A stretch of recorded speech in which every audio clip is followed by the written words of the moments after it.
Hola, ¿qué tal? ¿Cómo estamos? Vamos a decodificar a el mito guadalupano. Para esto vamos a citar tres actores fundamentales. Uno de ellos es Coatlicue, Tonantzin, la Virgen de Guadalupe española, y pues ya la mezcla nos va a dar el resultante de la decodificación. Vamos a empezar, como todo, pues escuchando la voz oficial de lo que se opina de la Coatlicue. Lamentablemente, pues no hay una contratesis porque pues lo que se opina es la opinión que se tiene desde el siglo XVI, ¿no? Escrita o traducida por franciscanos. Y pues a la fecha, pues como se dijo, hoy día bueno, se imprime, se repite, se repite, se repite, y no hay una contratesis, ¿no? Hay uno que otro como que trata de adivinar y dicen que es bueno, la diosa de la muerte, ¿no? Que recolectaba la sangre de los hombres o venía por la sangre de los hombres y sus corazones para fertilizar la tierra. Hay quien por ahí entre los 60s y 70s, yo creo que algunos que estudiaban arqueología y eran medio hippies, pues empezaron con que no, pues es la madre tierra que empuja a la conciencia para que tú renazcas, o sea, un folclore tan espiritual que en serio, yo lo escucho y no hace falta que me saquen el corazón, yo mismo me lo saco, o sea, muy buenos para inventar este tipo de cosas, ¿no? O interpretar, mejor dicho, ¿no? Para interpretar de una forma muy romántica, posmoderna, ¿no? Este mito. Pero vamos a ver qué dice la historia oficial.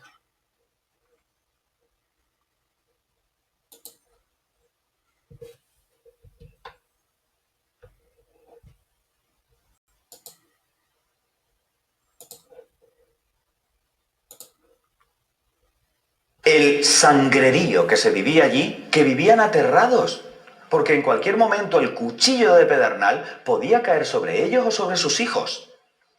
Fijaros que Andrés de Tapia y Gonzalo de Umbría contaron 136.000 cadáveres humanas en uno solo de aquellos templos. Y se calcula que eran 100.000 víctimas cada año ofrecidas a Huitzilopochtli. Pero si os aterra Huitzilopochtli, agarraos ahora con la madre de Huitzilopochtli, porque es esta abominación que tenéis aquí, Coatlicue. Dos serpientes que le salían de la cabeza, otras tantas de las manos, las garras que le salían de los pies. Coatlicue es la que tiene la falda de la serpiente, absolutamente satánica.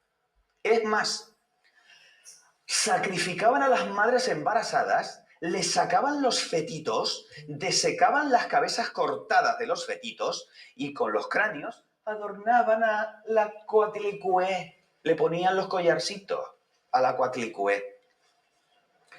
¿Sabéis dónde tenía el templo Coatlicue? En el monte Tepeyac, justamente donde escoge la Virgen aparecerse. Un poco fuerte, pero pues es la historia oficial. Y mira, te voy a decir algo. Yo antes de decodificarla, pues tú ves la estatua de Coatlicue, evidentemente llena de corazones, calaveras, serpientes por todos lados. Y tú dices, caray, sí está pesada, o sea, está un poco grotesca, ¿no? Pero ya decodificándola, no, es hermosa, es una cosa preciosa. Si yo fuera mexica en ese tiempo, también lo hubiera adorado. O cualquiera hubiera estado en cualquiera de los pueblos aledaños, también. Pero bueno, dejémonos de idioteces y vamos a lo nuestro. Fíjate, vamos a discernir un poco, ¿no? Un poquito para quitarle un poquito de sangre al asunto. Aquí nos comentaron que hacían 100,000 sacrificios al año. Estamos hablando de más de 3,500 personas diarias, ¿no? Imagínate estar sacrificando 3,500. El Chacmol, que todavía está, bueno, que los que han descubierto, que es donde ponían el corazón, ¿no? Pues yo creo que si caben 4, ya se llenó, porque es una tablita, ¿no? Se imagínate ponerle 3.500 corazones diarios, pues ¿dónde? ¿No? Sería la ciudad de las moscas. Y los huesos, pues yo creo que habría templos de huesos con techo de huesos, cucharas de hueso humano, platos de cráneos, o sea, con tanto hueso seguramente hubieran ocupado una forma artesanal de utilizarlos, ¿no? Entonces, no hace falta para perpetuar la fe exagerarla, ¿no? Exagerar eh, la historia o componerla o construirla, ¿no? Como si fueras realmente una organización destinada a perpetuar la fe por medio de la construcción. No, no es necesario, de verdad. Pero bueno, vamos a ver quién es Coatlicue, qué hacía, qué tenía, ¿no? ¿Por qué no lo hacen? Etcétera, etcétera. Ok, esta es Coatlicue. Vamos a ver. ¿Qué hace? ¿Qué hacía? Bueno, pues evidentemente era una diosa, ¿no? Esta diosa te decía cuándo sembrar, cuándo cosechar, cuándo empieza el año nuevo, cuándo terminaba. Estaba embarazada también. Va a dar luz a un dios que nace, muere y digamos que resucita, ¿no? Reaparece. Así es. Y no es Huitzilopochtli. También esta diosa hacía milagros, o bueno, por lo menos cumplía deseos. Y uh, se aparecía cada 12 de diciembre. En efecto, se aparecía cada 12 de diciembre. De hecho, todavía se aparece. Ahora te doy la fecha en la que se va a aparecer este año y la puedes ver sin problema. ¿Vale? Fíjate que esta, la diosa Coatlicue, ¿no? Pues hacía que le fueran a peregrinar al monte Tepeyac, como escuchamos. Normalmente eran entre 40 y 60,000 indígenas los que acudían a la peregrinación, ¿no? Entonces tú dices, ok, iban 60,000 indígenas. Obviamente, pues los de Tenochtitlan y de los alrededores, porque decían que era a 20 leguas. 20 leguas son 96.6 kilómetros a la redonda, ¿no? ¿Qué estamos hablando de Puebla, Querétaro, Hidalgo, Estado de México, las zonas conurbadas de hoy día la Ciudad de México, las zonas conurbadas de Tenochtitlan? Y curiosamente todas las zonas conurbadas y todos estos estados que te digo, pues eran vasallos de los mexicas. Eran tributarios, les pagaban tributo, eran vasallos, eran pueblos sometidos. Y acudían a la peregrinación gente con sus familias, caciques con los sirvientes. Imagínate que vas a una ciudad con tus hijos donde sabes que están sacrificando 3,000 personas diario. Y si te los dejas más barato, porque hay historiadores muy reconocidos, toda la admiración, que dicen, no, sacrificaban entre 40 y 100 diarios. Vamos a dejarlo en 40, ¿no?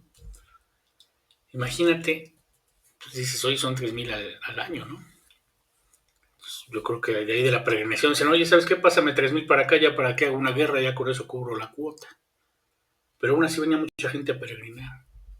Yo creo que eso le resta un poco de sangre al mito de que no hay que sacrificar diario porque el sol come diario y bla, bla, bla. Tema para otro programa. Pero bueno, le quita yo creo que un poco de sangre, porque si acuden 60, 40,000 indios, ¿no? Al monte, al cerro del Tepeyac, para ver a Coatlicue. Imagínate, venías con tus familias, no le vas a sacar el feto para dárselo a Coatlicue de la mujer embarazada que traes, o no sé, eso suena abominable, ¿no? Suena un poco alterado el asunto. Y bueno, yo no digo que sea mentira, solo digo que puede contrastar la verdad el hecho de que era una peregrinación muy grande hecha por pueblos sometidos. Y regresas y vienes a un pueblo con tus hijos donde dices, oye, aquí están sacrificando aquí al lado, cuidado, no se te vaya a perder un niño. O sea, no hay coherencia porque las peregrinaciones de hoy día para el 12 de diciembre no es, no es producto de la fe católica, es un producto mesoamericano que ya existía y simplemente es un negocio que se traspasó, ¿no? Se traspasó, se remodeló, se mezcló, se adaptó y se sigue siendo rentable. O sea, ya era un negocio rentable, simplemente se traspasó a la nueva idea novohispana. Es todo. No es que dijeran, es que hubo una aparición, vamos todos para allá, no, ya venían desde antes. Lo que hubo fue una sustitución de culto o mestizaje, ¿no? Que es lo que, en mi opinión personal. Pero bueno, vámonos rápido, porque los videos largos ya ves que no les gustan a nadie, entonces vamos rápido. Ok, ya te comenté, una diosa embarazada, hacía milagros, por lo menos cumplía deseos, ¿no? ¿Qué son estas dos,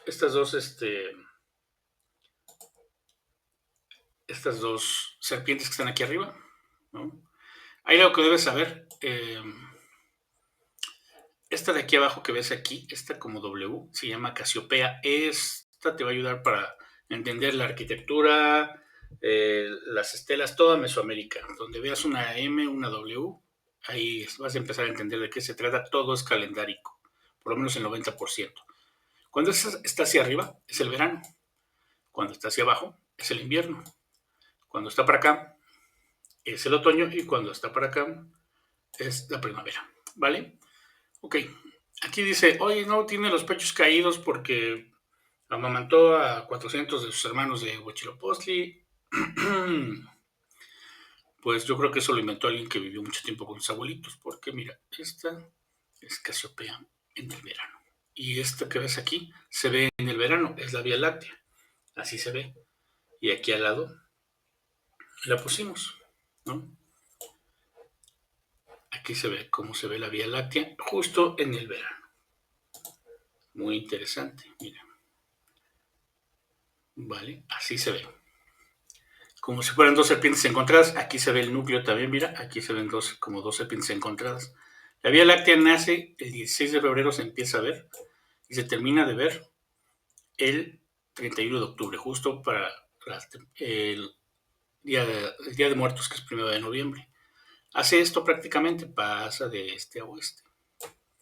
Este núcleo se va hacia el este y pues prácticamente dicen que desaparece, pero como se va al este, pues se hace tenue y se oscurece, pero el sol, la noche de invierno hace que se vean muchas constelaciones que a veces son difíciles de ver. Esto desde luego lo puedes ver donde no haya mucha contaminación lumínica, ¿vale? Entonces estas dos significan el verano. Es como el cenit del verano y precisamente aparecen a partir del 21 de mayo. ¿Vale? Ok. Vámonos aquí. ¿Qué es para saber lo de los corazones? Que no, que venía por corazones, que necesita corazones, que los pide, que arranquen el corazón y déselo. Ahí te va. Estas trencitas que ves de este lado son 6 y las conté, las rayitas son 7. Quiere decir que son semanas. 6 por 7 son 42. ¿No? Vale. Punto importante. Aquí el año mesoamericano empezaba el 12 de febrero. ¿Vale? Y como te decía, el 12 de febrero la Vía Láctea aparece y desaparece el 31, justo el Día de Muertos. Entonces vamos a poner que esta serpiente que está aquí abajo, ¿vale? Va hacia abajo, mira. Poniendo que aquí es 31 de octubre y va hacia abajo, ¿vale? Se va 3 meses y aparece el 16 de febrero. La Vía Láctea, por eso yo digo que es Quetzalcóatl, que nace, el 12 de febrero nace, ¿no? 260 días después, 9 meses, muere en octubre, se va 3 meses al inframundo y regresa el 12 de febrero. Todo cíclico. Por eso esta serpiente va hacia abajo, justo cuando estamos aquí, en el Día de Muertos, ¿vale? Y está aquí. Entonces quiere decir que este es el 12 de febrero, el día que reaparece. Y entonces, del 12 de febrero, estas trencitas, las cuentas, que son 6 por 7, 42. 42 días después del 12 de febrero hay una alineación. Mira, esta figura que ves aquí abajo es la figura de Venus. Y la alineación del 5 de abril, estamos del 42 días después del 16 de febrero, es el 5 de abril. Y mira, hay una alineación curiosamente, esos días, entre Tierra, Venus y Luna. Y el 5 de abril se empiezan a ver las Pléyades. Las Pléyades aparecen en abril, pero aparecen así como está el corazón. Y las manos que tiene aquí es como diciendo, mira, así aparecen y dónde están. Aparecen en abril y en la elíptica, ¿vale? En la madrugada, esta es la elíptica, en la madrugada, y se ve que conforme pasan los días va avanzando hacia el oeste. Y en otoño, es decir, aquí te dice cuándo sembrar, te está diciendo que es hora de sembrar. ¿Y cuándo cosechas? En otoño. Y en otoño las playas vuelven a aparecer porque en verano no se ven, aparecen en otoño, pero mira, salen del este y van hacia el sureste, así como están las manitas, prácticamente como si fuera un mapa, diciéndonos el paso de las Pléyades, que son estos corazones, ¿vale? ¿Qué es esto que está aquí mordiendo la calavera, que parece un corbatín?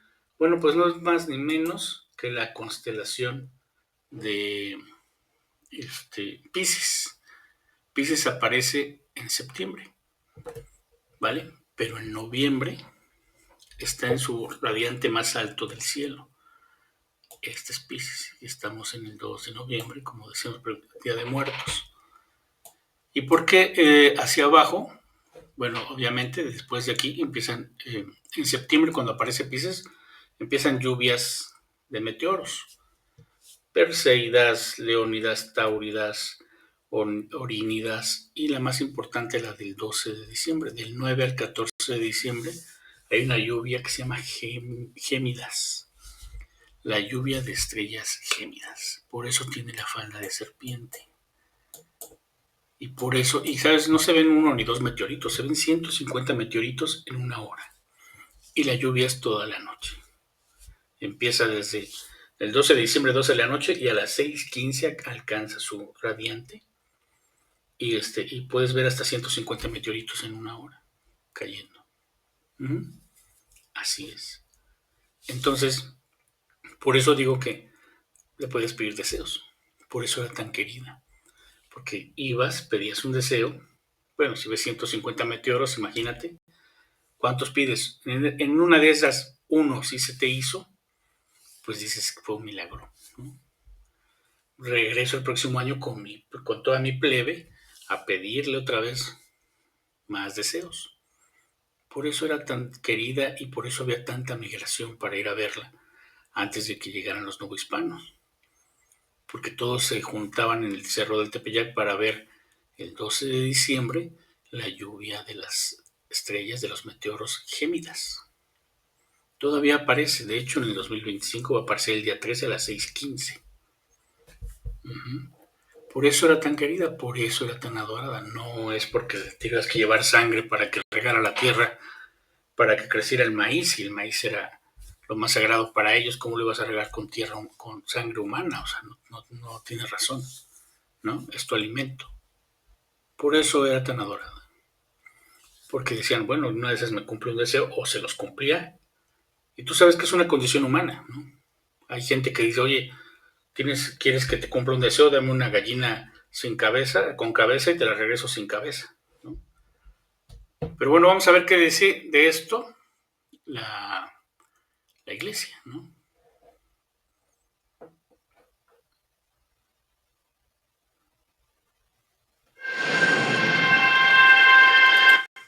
A flor de 4 pétalos en el Tepeyac, sino primero hizo coincidir los volcanes con las flores.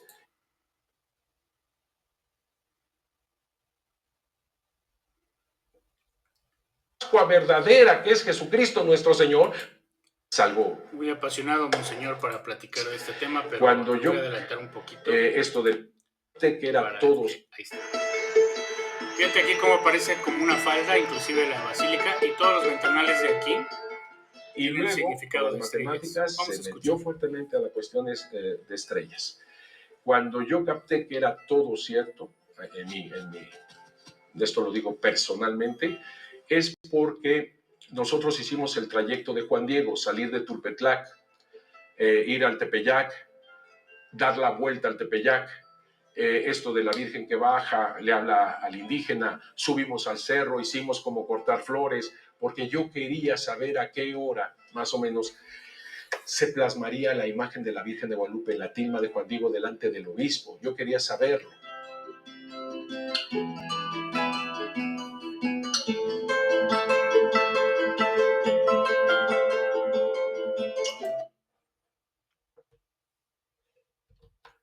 Fíjate que prácticamente no era necesario que hiciera el recorrido de Juan Diego, ¿no? Y si lo quería hacer, tenía que haber caminado desde Cuautitlán, ¿no? Descalzo, hasta el cerro del Tepeyac, ¿no? Pero él dice aquí, monseñor, que hizo todo el recorrido, fue, donde pisó Juan Diego, etcétera, etcétera, para ver las estrellas. Es decir, son medias verdades, se llama epistología, ¿no? Está manejando una epistología donde no estoy diciendo una verdad absoluta, pero tampoco estoy negando una realidad. Muy, muy, muy ad hoc a lo que es la teoría, ¿no? Y yo sabía en mis cálculos que se había plasmado la imagen de la Virgen de Guadalupe a las 6:15 de la mañana, más o menos. Y eso me lleva a otra cosa, porque cuando empieza todo este relato, resulta que al romper el alba, aquel sábado 9 de diciembre de 1531, cuando pasaba Juan Diego al lado del Tepeyac, era al romper el alba. Y romper el alba es en el amanecer, cuando empieza el primer rayo. Y eso es a las 6:15 de la mañana. Cuando estoy con el obispo, bueno, estoy en esa forma con el obispo Fray Juan de Zumárraga, me doy cuenta que la imagen exactamente al romper el alba, o sea, empieza a romper el alba y termina al romper el alba, un día nuevo, algo nuevo, una nueva creación, un nuevo génesis. Así es, cuando rompes el alba, es decir, la lluvia de estrellas, por ejemplo, para el 2025, va a ser, ahora verás, va a ser a las 6:18 AM. Eso fue lo que vio Monseñor. Ellos lo saben, lo sabían, lo supieron todo el tiempo, que evidentemente está hablando de una lluvia de estrellas. Y que la vieron, ¿no? Es decir, hicieron todo el protocolo para decir, a ver, que se me aparezca, ¿no? Y rompiendo el alba, que es cuando caen los 150 meteoros en una hora, dice, ahí la vi, ¿no? Pero esto ya lo veían desde antes los mesoamericanos. Pues es el mito, primera parte de Guadalupe. Ya puedes empezar a desgarrarte las vestiduras. Vamos a hacer la segunda parte porque está igual de interesante.